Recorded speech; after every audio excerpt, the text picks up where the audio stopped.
On to State of the City. So here we have three mayors. We have Mayor St. Ors, Mayor McCumber, Mayor Kloskowski, along with their wingmen, as I mentioned before, Adam from Bayport, Eric from Oak Park Heights, and of course Tom from the city of Stillwater. So I'm going to hand it over to Mayor St. Ors first, and they're each going to give like a 10-minute overview of what's going on in their city, and then we're just going to open it up to Q&A, very informal. So here you are. Great. Good morning, everyone. I do have notes that helps keep me within my time. And oops, shut off. Can I do something? You're good. Okay. Can you all hear? So, just going to take you through a few highlights of what's happening within Bayport currently. I also am joined this morning by a fellow council member, Michelle Hansen. She's in the crowd as well, so appreciate her attendance as also. So we have 3 new businesses in Bayport. We have a new dining establishment called Manger or Manger. It goes by both. It's a restaurant and wine bar. It's at 320 on 5th Avenue North. It's a farm-to-table focus, locally sourced ingredients, and the menu is centered around their wood-fired oven. If you haven't checked it out, the food is fabulous. We've got a lot of great restaurants in Bayport, so if you're looking for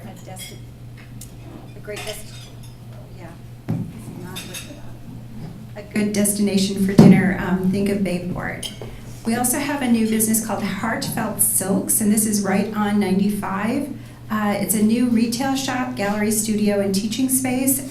It's unique handcrafted tools for felting and other textile arts materials, including hand-dyed fibers and fabrics, as well as a line of wall and sculptural art and home decor objects. So stop in downtown Bayport for that.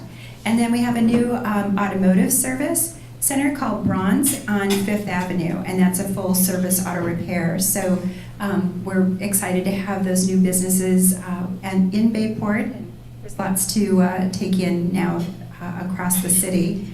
We also are expanding and finalizing our inspiration development. This is the one that's up on Stagecoach called, and this particular section is called the Villas of Inspiration. It's the final phase, and it will be villa homes, 24 villa 1- and 2-story villas, and the developer is Landucci Homes. And then MnDOT, we're working hand in hand with MnDOT on the Highway 95 project, and this is slated for 2020. And in conjunction with them, they'll be resurfacing and some new accessibility upgrades from Highway 36 to I-94, and this will take place next summer. And the city will be making water and sewer infrastructure improvements along that corridor. This project has been in planning for almost 2 years, and it's in its final plans at this time. We will be adding in some safety aspects to this plan as well. There'll be a median in between Perro Park and Anderson Elementary with some crossing opportunities now that will allow our residents and children to land safely as they're crossing 95 and then be able to look the other direction and progress across the street. There'll be a flashing light, and we look forward to that median and helping slow some traffic. The traffic and parking will be impacted during construction, but as of now, the traffic will not be diverted or rerouted away from Bayport, which is great. And there'll be a public informational meeting with MnDOT scheduled later this fall to talk through those details. Lakeside Park equipment. Everyone loves Lakeside Park and loves the play equipment, but it's time to retire that equipment and replace it with things that are a little bit more accessible and modern. So over the course of this year, we'll be investing in new equipment within Lakeside Park. So we look forward to that being developed in hand with our community members, as they'll have a chance to provide input into what that equipment looks like as well. We have received in a land and water legacy project. Bayport was awarded $1.8 million in Washington County Land and Water Legacy Funds and DNR grants, as well as private grants to acquire 11 acres along the St. Croix River.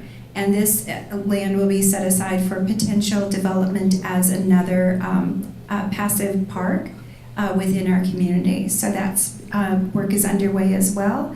And then many communities and cities around the globe are looking at the possibility of short-term rentals and the impact, positive and those challenges that they pose. So our council is discussing this again.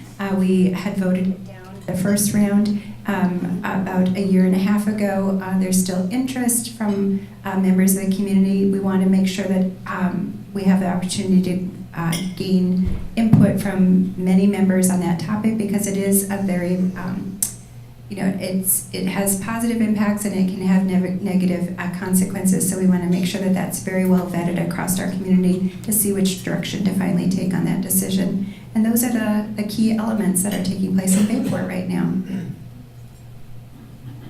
Thank you. I'm Mary McCumber, Mayor of Oak Park Heights. We've got quite a few different things going on right now. We're going to be making some improvements on 58th Street, right by where the Quick Trip and Pizza Ranch, Stillwater Motors.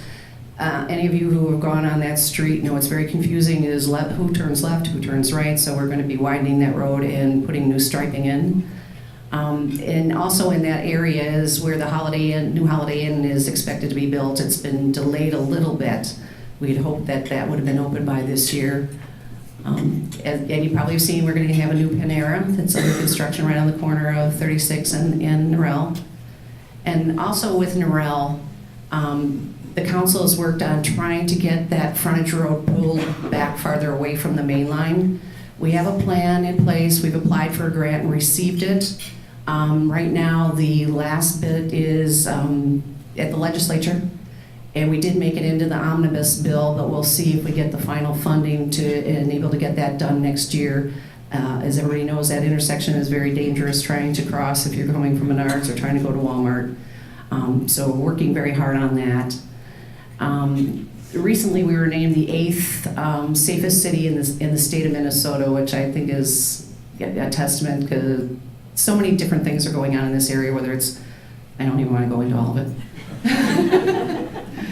And you may have noticed too that there's 11 new homes being built right by City Hall on Oak Green and 58th Street, and those are our last residential lots left in the city. We're almost at build out as far as even commercial. Central Automotive is going to be building a new building right across from Holiday on the 58th frontage road right off of Oak Green. Let's see, what else do we have? Oh, we have a big issue too, and I'm a stakeholder representative for our city, much like I was for the St. Croix Crossing. And this is for the Integrated Resource Plan, it's called. It's the review of power plants. We're a host city for the King plant, as everybody knows.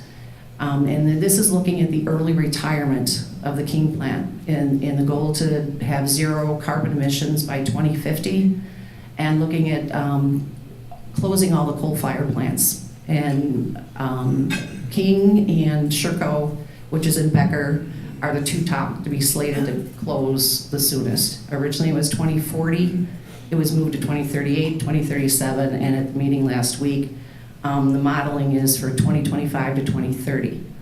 So our city is going to continue to work with the Public Utility Commission and Xcel Energy, and how is our city going to look once that plant does close. Redevelopment, how it's going to affect our tax base. It's not just the city's tax base, because it's the ripple effect that goes to what goes to the county, what goes to the school districts. So our council's working very hard on monitoring that. And then last, I'm president of the Minnesota Mayors Association, and this next weekend, on Friday and Saturday, mayors from across the state will be coming here. We'd hoped that the hotel would have been built so they would have been in Oak Park Heights, but they'll be here on Saturday night in this building and between the Water Street and in here. Looking forward to that. And I'd like to thank all of the chamber members and the Convention Visitors Bureau for all of your assistance with trying to work with the League of Minnesota City staff on putting programming and things together, so I appreciate that.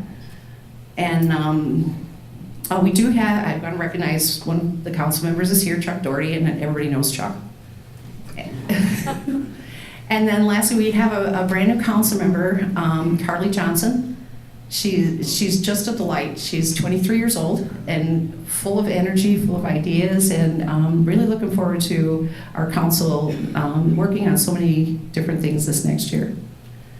And I think that's enough for now, unless we have more developments coming forward in the next month, but we're running out of land. Thank you. Thank you, everybody. Good morning. We working? So, well, what a beautiful day in Stillwater. I appreciate everybody being here today, and big thanks for Robin for putting this on and organizing this event year over year. I think this is an important part of our role, is to let people know what's going on. I think this is one of the few opportunities where we get to do that outside of a council meeting. So I appreciate the audience, and I appreciate everybody being here on this beautiful morning.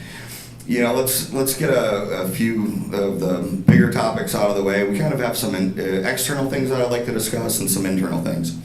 You know, one of the big things impacting our town, and I know Susan's town and Bayport, is the flooding. And it's been a much longer event than I think any of us have witnessed in the past. One thing I'd like to remind everybody of is that 686 feet above flood level, they closed that lift bridge for traffic. So prior to having our new bridge being built, this would have been the record-setting longest period of time that historic lift bridge would have been closed to traffic. So all of the impact that came with those unexpected closings for our good friends and neighbors in Wisconsin, it's nice to know that we don't have that issue anymore. But just to kind of put things in perspective, that bridge would have been closed for, we're pushing 3 weeks, north of 3 weeks at this point. And the river's expected to crest again this weekend, and it looks like it could crest in another top 10 all-time flood scenario. So river's coming back up. We're about 10 feet above normal river level at this point, and it typically takes about a week to see 1.5 feet of water drop out of the river, to give you any idea of how long this takes. And there's a lot of factors that go into that with the Army Corps of Engineers and water downstream. But one of the concerns that I've had with this is not so much the record height. You know, that's what gets the news cameras in town and triggers some FEMA action and things like that. We're prepared for that, right? I mean, that's just building a bigger wall. What concerns me more than anything else is the duration and the economic impact it has on our town, right? You know, parking's at a premium in Stillwater. We're a very busy, active, vibrant, awesome downtown. And having this levee that's, you know, blocking views, blocking parking, blocking access to the river, you know, for as long as it's been, is definitely something that's been on top of mind for me. You know, I don't know that there's any answer as to why, right? I think I've modeled it out. There's been a lot more of these flood events in the last 20 years than there were in the previous 60. It's happening with more frequency. It's happening at different times of the year. And the duration is getting longer. And so, you know, kind of I posted, and I've been talking about kind of one of my fears is becoming realized, is that we kind of hit this up and down with so much water in the system right now. You know, we'll drop a few feet, but then we'll get a few inches of rain. With how saturated everything is, the river just comes right back up. And so we're seeing that. I think it's not new for our town to deal with flooding. I think what is new for us and a challenge for us is dealing with the duration. We've got these two great big pumps, one on the north end, one on the south end of town, that are constantly pumping the water out back over the levee for the water that's seeping under, because, you know, a lot of downtown is built on fill. And so the river kind of comes underneath our levee, comes back up. You know, keeping those on for weeks on end and having, you know, police and fire and everybody out there constantly monitoring those things to make sure they're always running, it has an impact. The noise of them has an impact, right? And so we're kind of just hovering around that level where we need those things and we need this levee. And so initially, you know, I think last Tuesday our city engineer was hopeful that we'd start removing the levee in about 10 days. And then what seemed like an insignificant storm turned into a bigger one, and now the river is sailing back up again. So that's kind of where it's at. That's leading to a lot of things that are causing some pain, but also that I'm still very excited about in town. The new bridge, or the newly restored 1931 historic lift bridge, you know, that we're all kind of anxiously waiting to open up again. You know, the river levels have delayed that, along with some manufacturing issues. I have been talking to our governor quite frequently about the bridge and its expected completion date. Right now we're looking at September.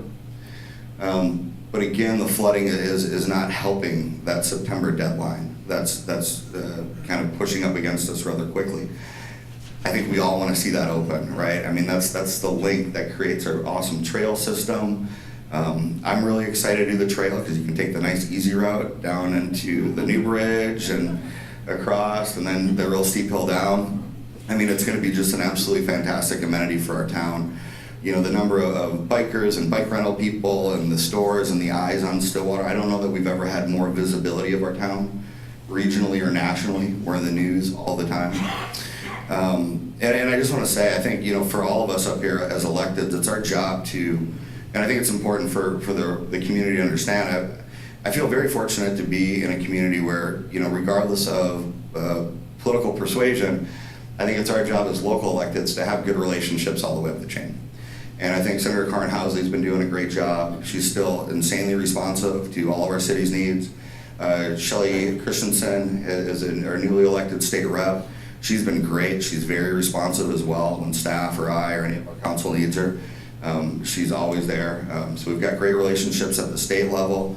Governor Walz, I think, you know, Governor Dayton, I've known him since I was a little kid.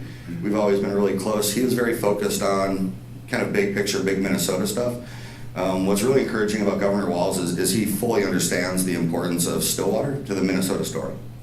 And he's very focused on helping small cities. He's not just a Minneapolis mayor or a St. Paul mayor or a Rochester mayor. I think we've got a renewed focus on increase in LGA and a renewed focus on our smaller communities, you know, from the state level. So I think kind of all the way up the chain, regardless of politics, I think that our valley is very well represented right now.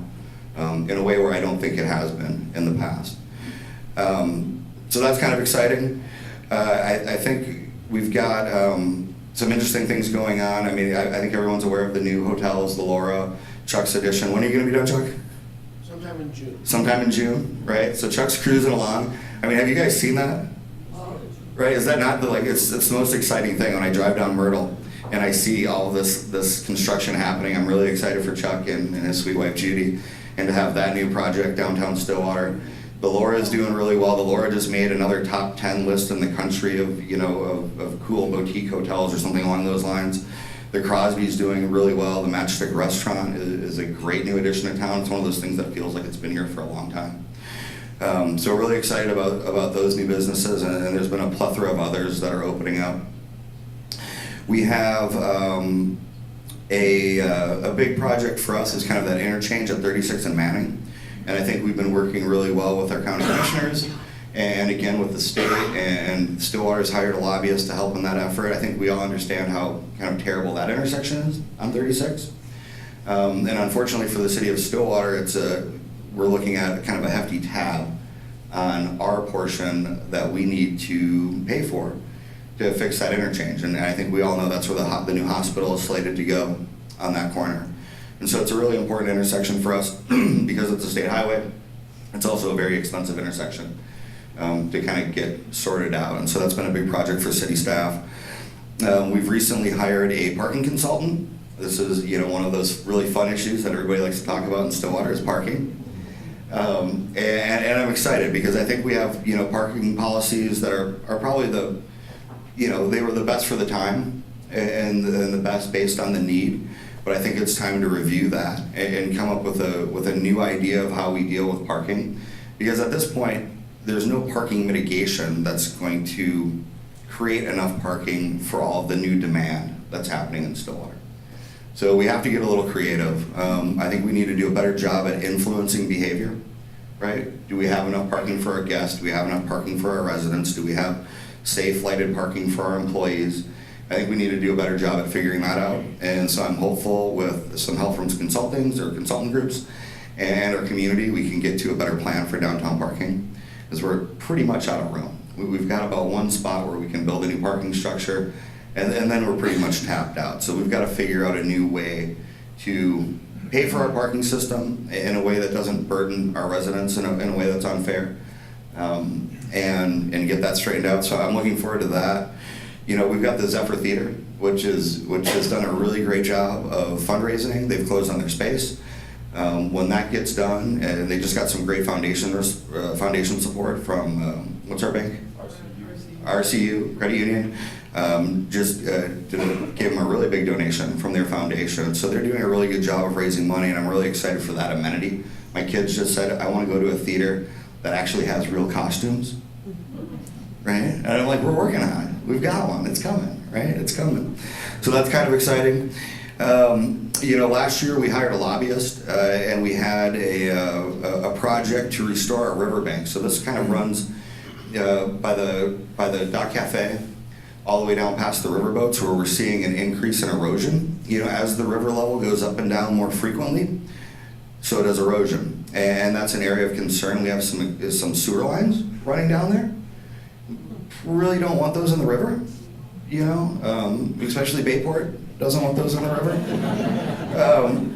So and it's a really expensive project, and we successfully got close to $2 million from the state to help us redo that riverbank, and then also help support the trail that's going to go on it. So that's kind of an exciting thing. Well, maybe for me, maybe not for you guys, but it's going to look really cool. The trail's going to be neat down there. What else do we have going on? New elections. I was reelected. Councilmember Mike Plato was reelected, and then we also have our newest member, Councilmember Ryan Collins. Great guy. I've known Ryan for a few years. Really, really nice kid. I think we've got a council that's still, I'm very proud. We have respect for one another. We run our meetings with decorum. We disagree frequently, but I think we have a really good exchange of ideas and people with different viewpoints. Ryan is a lifelong teacher. We've got a lawyer, a finance guy, and a government guy, and then me, and I don't know, I'm kind of a hodgepodge of a few things, but I think we've got a good diverse council, at least in terms of our backgrounds and where we're coming from, and I think we continue to be professional, as we'd expect from our residents in Stillwater. We also reelected Sheriff Starry and Pete Orpett, and I think all of us would probably agree they're doing a great job for our communities as well. I couldn't be more proud. Pete Orpett is one of the most solid county attorneys in the state. He's definitely renowned throughout the state of Minnesota, and we're lucky to have him.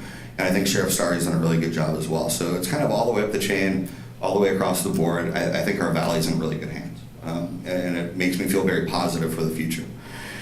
Let's see, we've also had, and I'll end it with this because I know I'm probably running out of time, but we've also had some turnover at the city. We've had a lot of people that had a lot of years at the city. Our city attorney of 40 years retired, and so we've got new legal counsel.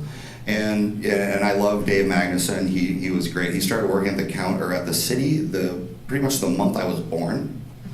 And so, you miss that depth of experience and that historical base of knowledge. But it's also really nice to have fresh eyes on some things. There are a lot of things we've been doing in the city of Stillwater for a very long time that we do because that's just all the way we've done them. And so, Dave, and he great, absolutely wonderful service to the city, but sometimes it's helpful to get, some new eyes on things, and that's working out really well. I'm very pleased with our new city attorney.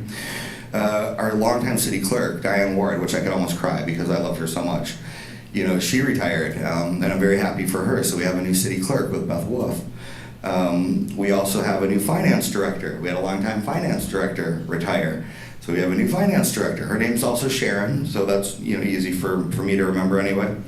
And then we've hired a facilities manager, which has been great. As Stillwater grows, we have a lot of city property, and we really struggled with making sure we had somebody with a skill set to really manage all of our facilities across the city, and that's been a great hire.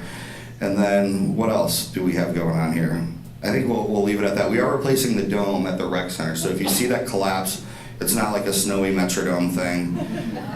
That's just, we're doing that intentionally, and we'll be replacing that, and that's due. It's actually lived longer than we thought it would, so it's time to renew that. And then our wonderful city administrator here was just elected to the Metro City's Board of Directors. So even though he's from Wisconsin, he's starting to get big time in Minnesota now too. So I couldn't be more pleased, and I'm looking forward to your questions. Excellent, thank you very much, and thank you all for being here. I'm gonna try to be Vanna. In my dreams, right? Okay, let's take some questions. Can you guys hear okay? Sure. Okay, great. It's hard to know from up here. All right, who's got a question for one of these mayors or city administrators? I know you have them. I think it was Tom that had said it last year at this meeting that the IPO property was okay for us to walk down there. And a lot of people ask me, there's no trespassing signs. And I say, well, I think the city just left that there to keep out vagrants and people like that. Is there anything slated for that property? And then another question I have is through a county road project up from Olive to Owens, they're going to be changing that whole street. Is the city going to be involved with any of that? A lot of homeowners are asking me if there's going to be an assessment from the city, but the county says they're handling the financial burden of that. But just wondering if you know if anything's slated for next year for that project. The April property question. So the city acquired the April property on the north end of the city, approximately 2 years ago now.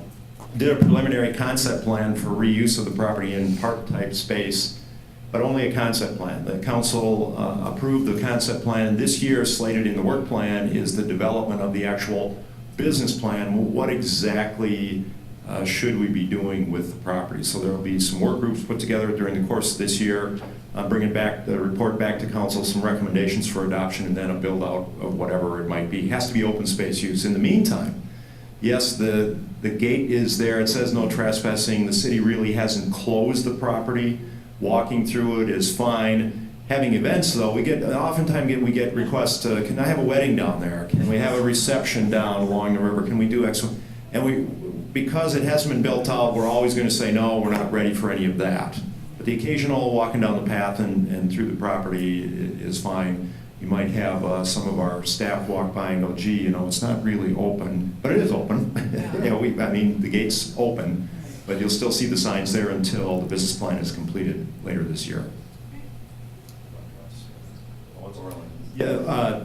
So to the question about the county road project in the north part of the city that is from the four-way stop going north on County Road 5, I think that's 5 up there. That is slated for next year. The county's leading that project. The city will be involved. Our city engineering department will be involved in the design elements. There will be some changes. Council had a report from the county engineering folks a couple months ago, I think now, and they brought forward some of their concept plans. I don't think it's complete. There's concerns about parking on one side, not the other, where the sidewalks might be widened or repaired, a number of those kinds of things. I can't answer the assessment question at the moment. Does that include septic up on the further north part too? At this point, nothing there, because at this point I think they're only going up to the top of the hill in this phase of the program. There will be a following phase that goes all the way up to 96 in 2 years or 3 years out, I believe, something like that, Mayor. And I did have something that I forgot to bring up, and it's the fun part. When this new bridge opens, we're going to have a really big party. That's going to happen. I don't care if it's in November. It's snow, raining, tornadoes. It's going to happen. So we've got music slated. Both governors are going to be here. It's going to be a big to-do, and it's definitely something I'm looking forward to. I'm really hoping this is kind of the capstone event that, I guess I'm hoping it's before Harvest Fest, right? But and the art fair, right? If we can get that done before those two events, I'll be so happy. But I want to invite you all to attend, and as we get closer to that actual opening date, you know me, I'll make sure everybody knows. And it's going to be a really great event. And in addition, one of the things we've been working on is the city of Stillwater has just signed a lease agreement for all the property leading up to the bridge. So all that needs to be maintained as MnDOT right-of-way. The city now leases it, and so our ability to do events there, it's a lot easier for us. It doesn't take Governor Wall signing off on something for us to throw a little street party there anymore. And so it's going to be a great asset for our community, that community plaza right there. We're across the street from Herberger's, or what used to be Herberger's, and just curious, is there any activity or what's the status with the Herberger's property? Yeah, great question. Again, that was on my list, but I ran out of time before I could get to it. I could say that to any one of your questions. It'd make me sound cool. You know, I have no idea. I have no idea what's going on. I don't know if they've entertained any offers up there. I haven't heard anything from our planning department. One of the things that's kind of nice about having new legal representation is I'm finding out, I've always been pushing for some kind of economic development entity in the city of Stillwater. And really, in looking under the covers, based on the size of our city, it is kind of rare for a city of our size to have that position filled. But I still think we need it. I'm understanding that as a small city, there are more options that we have to influence economic development other than just TIF financing. So with our new city, or with our new council, I know we're exploring opportunities. That's another goal of this year, is to look at what other buttons and levers does the city actually have to influence things like this, right? We don't own the property. The city certainly can't afford to buy that property and try and redevelop it itself. But I'm understanding there are a lot more options available to us as a city to help market, influence, and determine what goes in there. And so that's really, for me, that's one of my largest personal goals, is to try and figure out what those things are so we can have a little bit of say and how that works. Or not even a say, and I don't want to try and control what goes in there. I just want to try and get something there. Like, I don't want to see that sit. And so we did just change the overlying zoning district for that whole area, and we made it more open to mixed use, right? So instead of just being business, industrial, commercial, now you can have a housing component to that as well. And so the idea there is, you know, maybe you could do a mixed use, you could do maybe some affordable housing, or maybe a condo project on top of first floor retail or something along those lines. So we are working and we're making those steps, but right now, I have no idea. But I did hear, I went to talk to a Boy Scout troop, and they all thought that would be a great place for a Joe's Sporting Goods. So if any, and I agree, like, I think that would be awesome. So if any of you know anybody at Joe's, man, I'll do whatever. That'd be great. Thank you.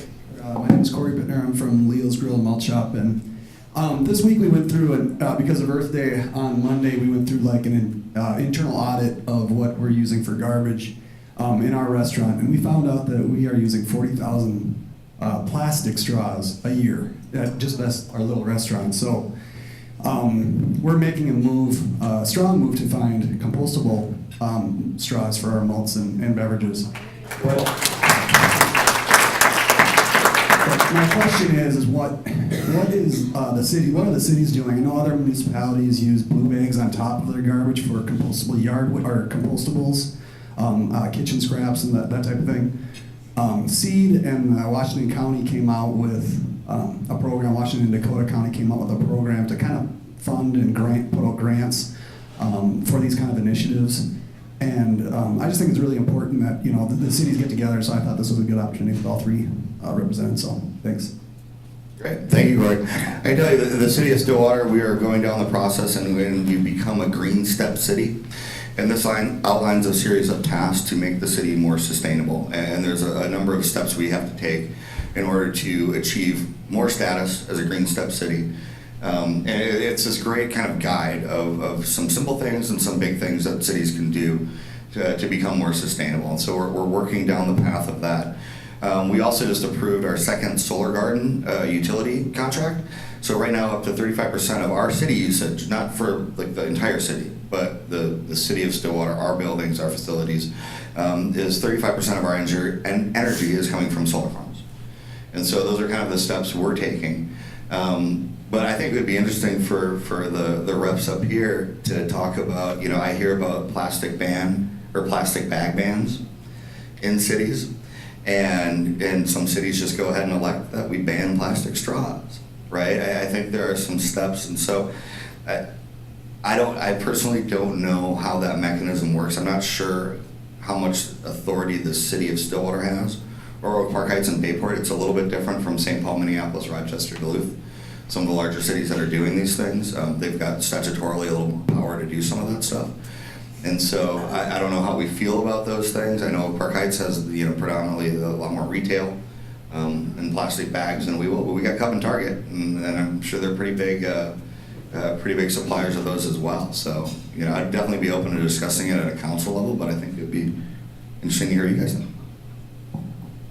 No, Park Heights, we generally encourage all of our residents and businesses to recycle as much as possible. We haven't imposed any kind of ban on plastic bags. But if you go to, say, Aldi's, everybody brings their own bags. Walmart is converting to going away with their plastics with all their stores. So some of the retailers on their own are making an effort, but as the city, we have not mandated anything. This is a very passionate topic for Councilmember Hanson. She's a big proponent in this topic, and so she's been behind our solar garden investment that we made. We are finding our next councilman meeting availability to have Republic Services come in and speak to us. They are our recycling and garbage provider. We are very interested in adding a compost element, but haven't found an economic way to make that feasible yet for within our contract. So that's something that we'll be discussing further. Getting proper recycling facilities or receptacles in our parks that are clearly labeled is another area that we think that we can improve. We don't have as many retailers, with plastics, but we have a large number of restaurants that we could maybe influence or provide some education on as well. So, we have a grant from Washington County where we reward a community member every month for their recycling efforts. That's part of our standard city council meeting. But I'm sure that there's much more that we could do, and I applaud you for your efforts and your interests. So thank you for taking the lead. My sisters and I have a boutique downtown on Main Street. One issue, as I'm sure Stillwater knows, that the whole issue of getting the locals down into downtown Stillwater. And would you ever consider, or is there talk of having a no blackout for the stores downtown? Because a lot of the locals say, well, everything's closed when we get off work, so we don't shop downtown. But yes, there's the Local Love initiative that the CVB and the Chamber and the IBA have all gotten together, and it's just a big issue for the downtown businesses. Thanks. Great question, Sue. A couple things. I think we've spent a lot of time in Stillwater talking about how do we get locals downtown, right? I mean, I think there's a notion there that exists. There's residents that go, oh, I never go downtown. Parking's terrible, or something along those lines. Well, parking's not terrible in January, right? Unless there's hockey day or something else going on. So, most of the time in the middle of February, you could do snow angels on Main Street at 5 o'clock and you'd be just fine. So there is some validity to the perception of the parking issue. I think that's kind of the main thing that keeps locals away. There's also what they're experiencing when they get here, and parking. I don't think the city would ever want to be in a position where we're saying everybody stay open, right? And we're not going to draft an ordinance or resolution to do that. I think it's something we could strongly encourage. I think that is part of the issue. But I think the main thing is, with our parking consultant coming up, I do think there's a way to influence some of that behavior. I think we need a residential parking pass. So if you are a resident of Stillwater, or maybe even Oak Park, or some of our neighbors, that maybe if we do have to charge for parking to influence better behavior, I think if we gave our residents a free pass for that, or something they buy for $10 that's tied to their car or something along those lines, I think that can help. But I also think we need to be more compelling for our residents, right? We're a great destination for the metro for food and drink and shopping. But I think we need to be a better destination for our residents. And I'm not exactly sure what that takes. For me, it was having a hardware store downtown, right? It was the places, an optometrist, the pharmacy, right? It was all the things that we used when I grew up in Stillwater that brought locals downtown. Now, very few of those things live here. There's no real essential services downtown Stillwater. We've got great restaurants, we've got great boutiques, we've got great bars. But I think there needs to be a retail mix that does that as well. And in lieu of that, what we can do as a city is we can make our city cleaner. We can widen our sidewalks. We can do a better job with lighting. We can do a better job at becoming pedestrian friendly. Our businesses can do a better job collectively of shoveling their sidewalks in the wintertime, right? And I think there's some things we can do to pretty up downtown that aren't going to be earth-shattering to make our downtown a little more compelling and make it easier and more accessible for people. So that's what I'm committed to working on. Thank you all so much for being here. Really appreciate the collaboration. And there's power in the people. So you can see when these cities come together, their minds start to think how we can work together for the greater good of our greater Stillwater Chamber area. So we serve from Marine on St. Croix to Afton and all of the townships and cities in between. So that's our footprint with the Chamber. I want to thank you this morning for being here. I think they'll hang around just for a few minutes. If you have any questions, feel free to ask. Let's give these guys a great round of applause.